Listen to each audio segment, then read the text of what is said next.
Inabot po ng panganganak. Ari po. Inabot po ng panganganak yung aming pasyente.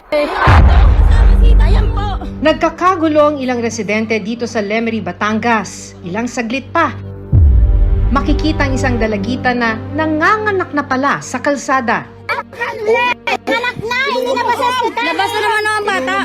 Tulong-tulong ang mga tao sa pagpapaanak sa babae na 16 na taong gulang lang pala. Maririnig din sa video ng sinabing tinanggihan di umano ng isang ospital ang buntis. Galing po sila ng emergency. Alam po nila na manganganak na po ang aming pasyente. Pinalabas po nila. Tama po ba ang ginawa nilang ito? Ayan po. Nandini po kami sa labas. Inabot po ang pasyente ng panganganak. Kaya inabutan siya ng panganganak sa kalye. Ayan po ang bata. Yan.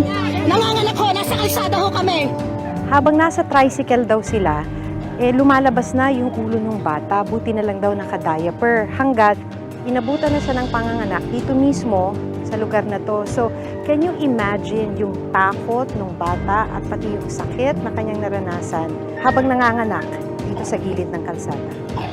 Kung matatagalan pa po yung baby, sa nakita ko at sa mismong nakita ng dalawang mata ko, hindi na po kaya. Nakanganga na po yung baby. Yung baby. Kaya sa ano ko... So, yung buong ulo niya lumabas Opo, na. ito po ang leeg. Pero hanggang dito lang po na Tas siya. naipit na nasakal. rito. Delikado siya. Lakasan mo yung loob mo. Dahil pag hindi ko naalilabas yung inunan, mamamatay ka. Ano ang katotohanan sa likod ng pangyayaring ito? Ano nga ba ang mga programa ng pamahalaan para sa mga batang inang tulad niya? Buhay po to ng tao. Buhay po na mag-ina. Hindi po dapat nila ginawa yon.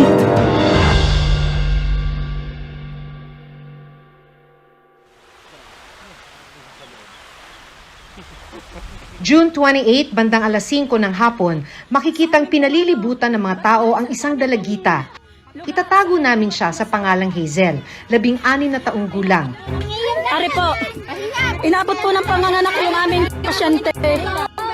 Manganganak na pala noong mga sandaling yun si Hazel. Ang nakababahala, inabutan siya sa kalsada. Ayan po, tingnan nyo. Nanganganak po hanggang ngayon ay nagtatawag pa po ng makakatulong. Ayan po ang bata. Nagpaano dyan yung... Ayan po ang bata. Yan.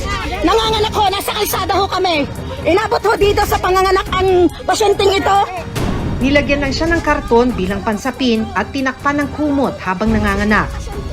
Matapos ang ilang minutong pag-ire,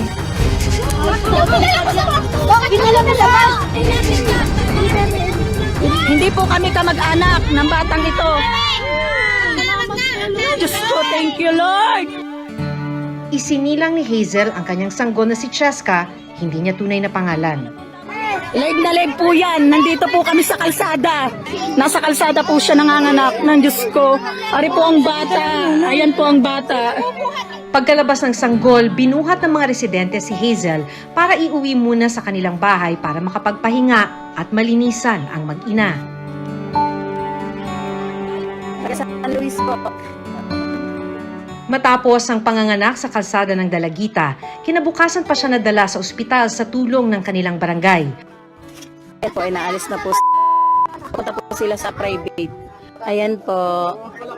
Agad isinakay sa ambulansya si Hazel at kanyang bagong silang na sanggol para dalhin sa isang private clinic matapos umanong tanggihan sa isang pampublikong ospital.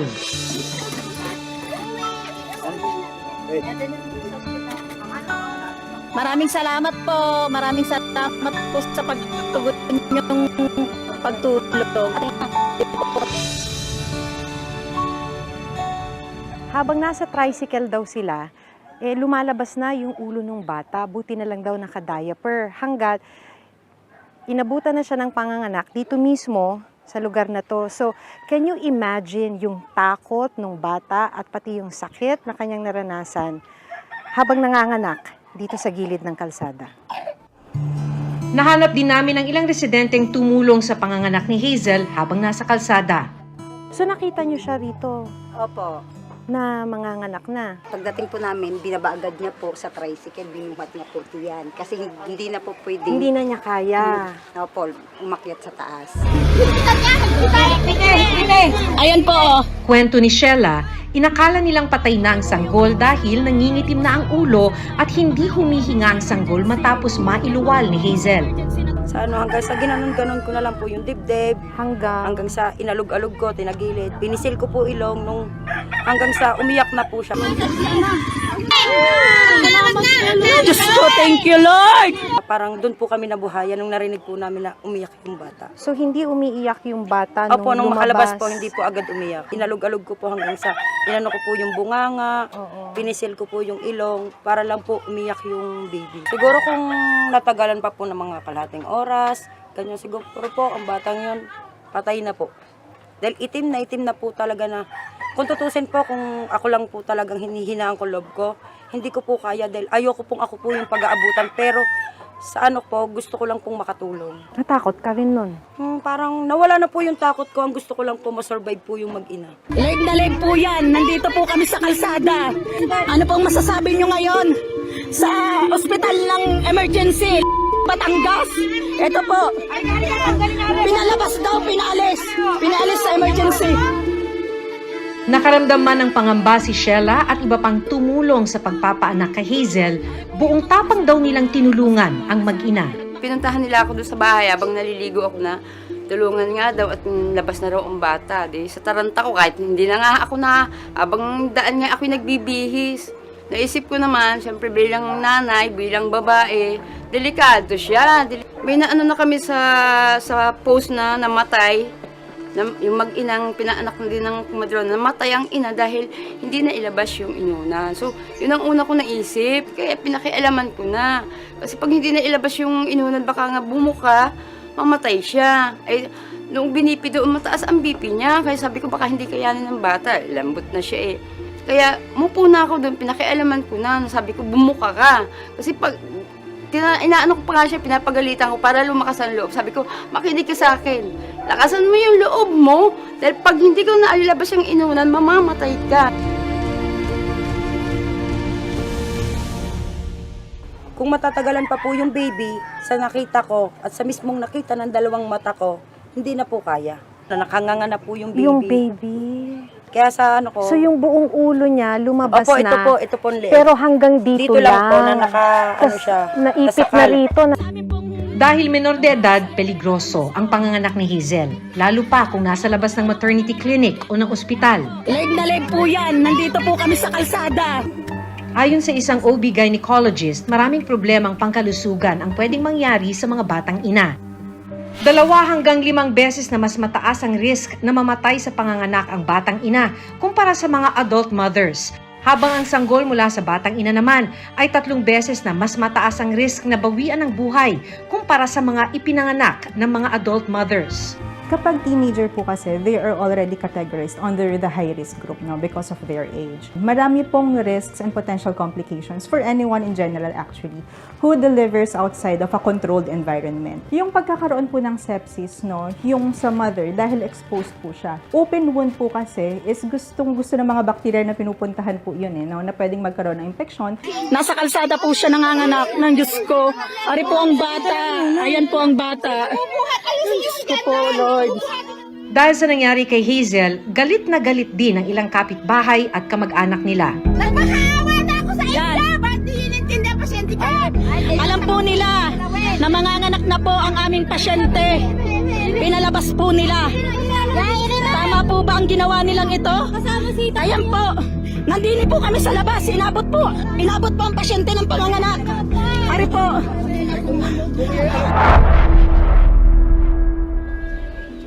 Makalipas ang 3 araw, binalikan ng uploader ng video na si Manilyn si Hazel sa loob ng kanilang bahay. Dito muling ikinuwento ni Hazel ang nangyari sa kanya. Bakit doon ka nanganak sa sa kalsada?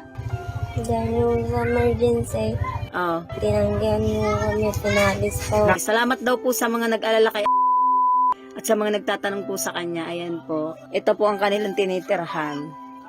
Sa mga gusto pong tumulong kay yan po. Sa po ay batang ina. Wala po siyang asawa.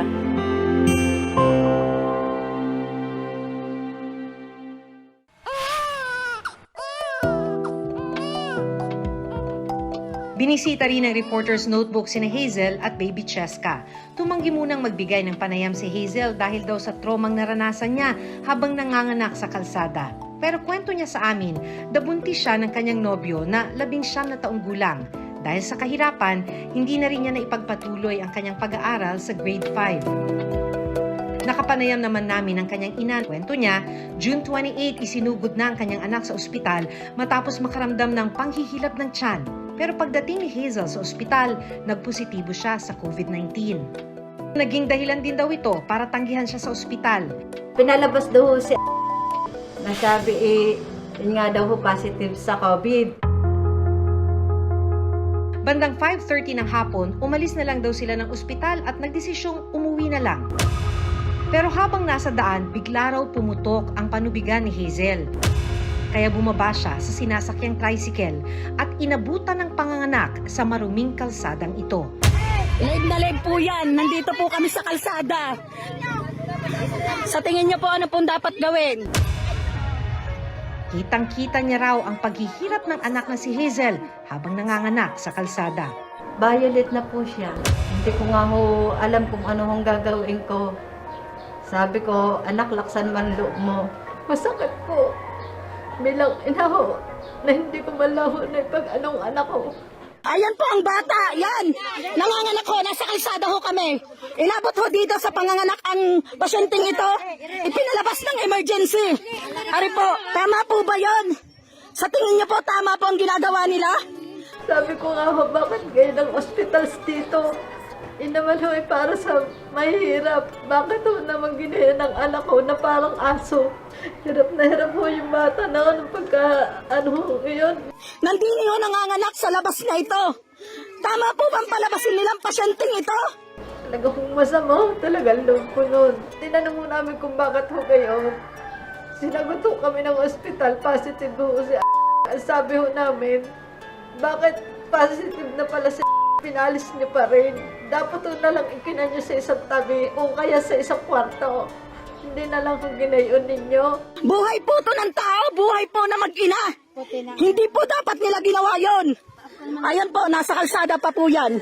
Para ho akong baboy na ipinag-ano niyo ang anak ko. Sabi ho nila, ibalik daw ho doon at titingnan. Sabi ko, hindi na ho dahil pinagtabuyan niyo na ibabalik niyo pang anak ko. Saan lang po, yung oras na yun ho, ay naano ho si at saka yung bata, hindi ka parehas silang patay. Kasalukuyang naka-home quarantine sina Hazel at kanyang bagong silang na sanggol habang minomonitor ng barangay. Tinignan po namin yung kanyang umbilical cord. Maayos po yung condition, hindi naman po sa amin pong nakita, wala po siyang infection. Si baby po ay nabigyan naman po namin ng vitamin K, yung mga kaukulang gamot, yung mga turok. Once po na nag-negative po sina ang mga kasama po sa bahay, pwede po nating dalhin sa RHU, San Luis RHU, ang baby po para po sa newborn screening. Nagnegatibo rin sila sa COVID-19 nitong July 4. Sa pinakahuling pag-aaral na ginawa ng Commission on Population and Development noong 2021, nakapagtala ito ng mahigit 136,000 na mga batang may edad 9 hanggang 19 na taong gulang ang nabuntis at nanganak. Tumaas naman ang bilang na ito sa 150,138 noong 2022 pero wala pang eksaktong bilang ng teenage pregnancy cases ng 2023 hanggang second quarter ng 2024. Base naman sa ginawang pag-aaral ng Philippine Statistics Authority o PSA, isa sa kada 10 sanggol na ipinapanganak araw-araw, minor de edad ang ina. Pilipinas din ang may pinakamataas na teenage pregnancy rate sa buong Asia. Kailangan din yung laws, no? Mas paigtingin ang mga batas natin sa Pilipinas tungkol sa adolescent pregnancy. At the same time, maaaring yung mga serbisyo sa local government unit, no, wala para sa mga adolescent na edad 10 to 19. Kailangan kasi merong information drive na ito yung ways para i-protect mo yung sarili mo. Sa demographic survey ng PSA, nasa poorest of the poor at mga rural area ang pinakamaraming bilang ng mga teenage mother. So, ibig sabihin, problema na talaga ang panganganak sa Pilipinas. Kulang ang doktor, kulang ang facilities. I think the Department of Health should actually work with the DILG as well as the DepEd on how we can actually have an extra fund for teenage pregnancy na manganganak. Kasi it's all about funding eh. Noong 2022, inilunsad ng Department of Health o DOH ang National Safe Motherhood Program o NSMP. Layunin ng programang ito na tiyakin na ang mga kababaihang Pilipino ay magkaroon ng ganap na access sa mga serbisyo at pasilidad para magkaroon sila ng mas ligtas na pagbubuntis at panganganak. Samantala, dahil sa naging salaysay ni Hazel na tinanggihan siya ng ospital, kinuna ng Reporter's Notebook ng panig ang pagamutan. Ano nga ba ang protocol para sa mga tulad ni Hazel na nasa emergency situation pero tinamaan ng COVID-19?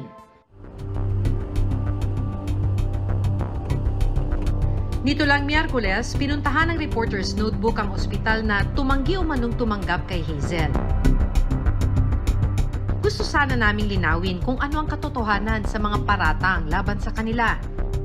Susubukan natin humingi ng paliwanag kung bakit tinanggihan nilang i-admit ang isang menor de edad na malapit ng manganak.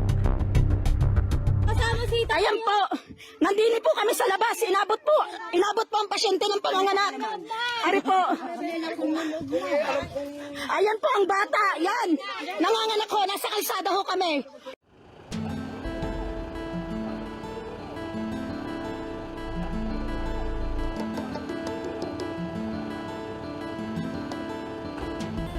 Pinuntahan ng Reporter's Notebook ang ospital na tumanggi o manong tumanggap kay Hazel. Tao po. Hi. Good afternoon po. I'm Maki Pulido po from GMA 7. Kasama ko po yung mga taga-Reporter's Notebook. Okay lang ho. Wala mo ng video. Ang nakausap natin ay yung officer in charge ng ospital. Sabi niya, hindi pa raw sila makapagbigay ng pahayag kasi ang gustong makausap muna, bago sila magbigay ng pahayag, ang gusto munang makausap ng medical director ay yung mismong doktor na tumingin dun sa bata na malapit ng manganak. Ang problema, yung doktor na yon out of town daw. Walang maibigay na dahilan pero basta out of town daw at hindi pa raw nila masabi kung kailan babalik. Ano pong masasabi nyo ngayon? Makalipas ang ilang araw, muli kaming nag-follow up sa kanilang sagot. Nagmakaawa daw po sa emergency. Wala pang opisyal na pahayag ang ospital tungkol sa di umano'y naranasan ni Hazel. Pero bukas ang Reporter's Notebook sa kanilang panig. Sinubukan din naming kunan ng pahayag ang Department of Health tungkol sa nangyari, pero hanggang ngayon, hindi pa rin sila sumasagot. Samantala, patuloy namang minomonitor ng barangay at ng Municipal Social Welfare Development Office o MSWDO ng Lemery, Batangas, sina Hazel at kanyang bagong silang na sanggol. Pinadalhan din sila ng groceries at mga gamot habang patuloy silang nagpapagaling. Ang aming pong tanggapan ay palagi pong bukas para po sa mga counseling, para malampasan po nila ang pangyayari pang ito. Ang ina naman ni Hazel, gusto raw mabigyan ng hustisya ang anak dahil sa ginawang pagtanggi ng ospital sa kanyang anak. Gusto ko makapanagot ng kanunang anak ko, yung mga nurse na gumawa sa anak ko. 2 buhay yun ang nanganganib nung araw na yun, hindi nila tinulungan. Sana ho, wag nang maulit kahit sinong buntis ang nangyari ho sa anak ko. Dapat lang naman ho nila tanggapin kung saan ho silang ospital dalhin. Dahil ho, nahihirapan ho dahil buhay ho ang pinag-uusapan. Palaging sinasabi ng pamahalaan na may mga programang nakalaan para protektahan ang mga nagdadalang tao at mga bagong silang na sanggol. Bata. Pero sa pagkakataong buhay na ang maaaring maging kapalit, malinaw na may kakulangan at marami pa rin ang napagkakaitan ng karapatan sa atensyong medikal. Kaya ang tanong, hanggang kailan nga ba magtitiis ang mga kagaya ni na Hazel at Baby Cheska? Tao po. Ako si Maki Pulido. Ako si Jun Veneracion at ito ang Reporter's Notebook.